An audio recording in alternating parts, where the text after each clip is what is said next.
Doppelganger, more widely known as Journey to the Far Side of the Sun, was released in 1969 and would be Gerry Anderson's fourth and final feature film. Which brings me to the purpose of this meeting. When a space probe reveals the presence of a hitherto unknown planet directly on the opposite side of the Sun from the Earth, it is agreed that a manned mission must be launched to investigate as soon as possible. You wouldn't want anybody else to get there first, would you? Eurosec director Jason Webb assigns astrophysicist John Kane and NASA astronaut Glenn Ross to the mission, but when they reach the new planet 6 weeks after launch, their Dove shuttle crashes on the surface, leaving Kane severely injured. They are soon rescued and taken back to Eurosec, where Ross faces a grilling from Security Chief Mark Newman and sympathetic colleague Lisa Hartman. It takes 6 weeks to travel to the new planet and return. You were gone 3 weeks, so you turned back.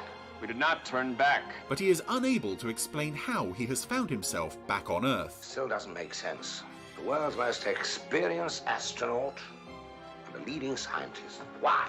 Soon he begins to realise, though, that this is not his Earth, but instead the other planet, which is a precise duplicate of his own world, right down to the people themselves, with one major difference. Every single atom, every molecule here is duplicated here, except that it's in reverse.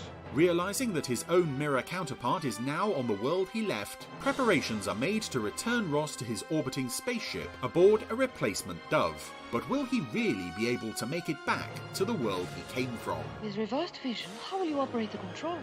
Well, should be interesting. The idea for Doppelganger came into being in 1967, when Lou Grade arranged a meeting for Gerry and Sylvia Anderson with American film producer Jay Cantor. The Andersons arrived for this meeting armed with a treatment they had originally devised as a 1-hour television play for ATV, but which they felt would be far better realised as a feature film. How much is it going to cost us this time? While Cantor was sceptical about the story, he agreed in theory to finance the film on the understanding that he would have the final say over who was to direct it.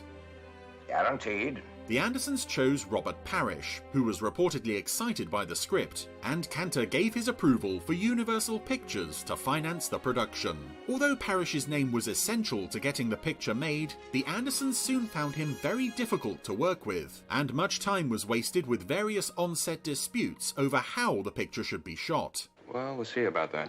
Filming began at Pinewood Studios in July 1968. And, over the course of the next 3.5 months shooting, they would discover that live-action filming could at times be even more frustrating than working with puppets. The eye doesn't appeal to you? You must be joking. For growing you. Keen to establish themselves and Century 21 as a studio that was capable of churning out more than just family entertainment, the Andersons' script included more mature subplots and themes than ever before, including some hints of nudity and elements of sexual content. You're subjected to radiation effects, and that's why we can't have children. Mostly revolving around the marital problems of Glenn Ross and his wife Sharon. Maybe this is why we're not having kids, huh?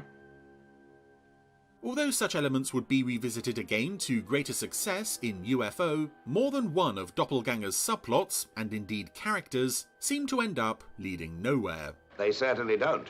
The film's 3 male leads were all well known to audiences at the time. David Vincent has seen them. Roy Thinnis was already closely associated with science fiction as the star of American series The Invaders, A Quinn Martin production. while Ian Hendry was enjoying a prolific career on television and film throughout the 1960s, as was Patrick Wymark. Wymark was then best known for his role as the scheming Sir John Wilder in popular boardroom drama series The Playmakers and its successor, The Power Game. Yes, the timing's perfect, isn't it? Gerry and Sylvia Anderson were avid viewers of The Power Game and were keen for their script to include a focus on the political intrigue surrounding the flight to the new planet as much as the exciting space action. That's why I'm in this office. Thus, the hiring of Wymark himself gave them a little bit of that Power Game magic, as Jason Webb is, appropriately enough, more or less a doppelganger of John Wilder. Miss Lingard.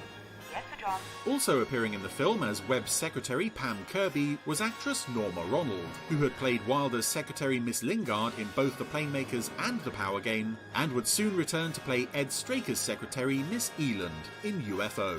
Hard at it? I'm always hard at it. Sometimes you notice. And she wasn't alone. Much of the groundwork for Anderson's first live-action television series was laid with Doppelganger, to such an extent that UFO would probably have been a drastically different series if the movie had never been made. Many costumes, including the spacesuits, and vehicles, including the jeeps and gull-wing door cars, were built for this film, and more than a dozen members of the Doppelganger cast would return in UFO, in everything from minor guest roles and background appearances to the series leads. When is Poulsen due back from the States?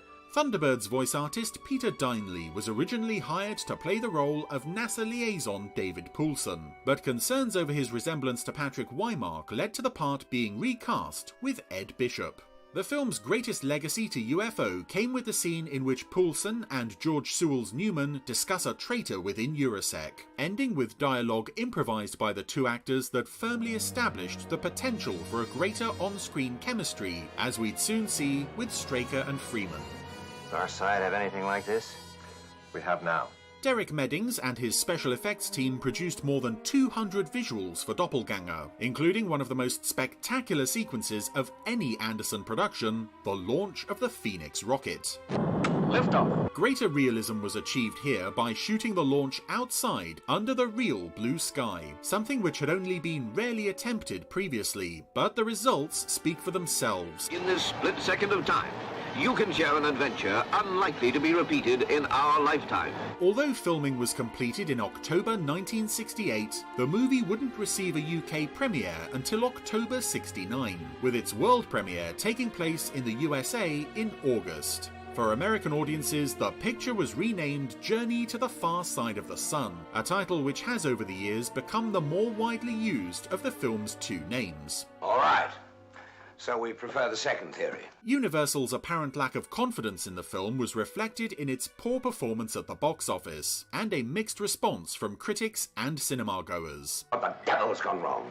Many enjoyed the film for its striking visuals and thought-provoking ideas, but others were disappointed to find that the new planet was almost an exact, and therefore cheap, duplicate of our own. So, everything is reversed, huh?